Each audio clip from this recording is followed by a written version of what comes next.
Hello everyone, రండి English నేర్చుకుందాం. Let's learn English.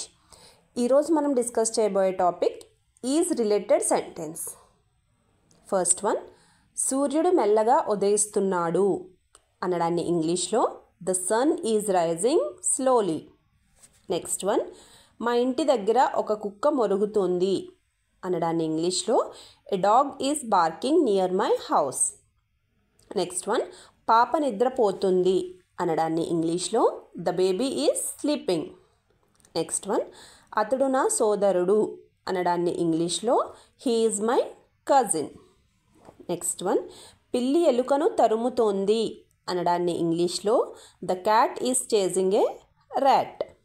Next one, అతడు భవానీ ట్యుటోరియల్స్ యూట్యూబ్ ఛానల్ ద్వారా ఇంగ్లీష్ నేర్చుకుంటున్నాడు అనడాన్ని ఇంగ్లీష్లో he is learning English through Bhavani tutorials YouTube channel. Next one, కుండ నిండిపోయింది అనడాన్ని ఇంగ్లీష్లో ఏమంటారో కింద కామెంట్ సెక్షన్లో కామెంట్ చేసి చెప్పండి. ఫ్రెండ్స్, నా వీడియో కనుక నచ్చినట్టయితే లైక్ చేసి ఛానల్ని సబ్స్క్రైబ్ చేసుకోండి. Thank you.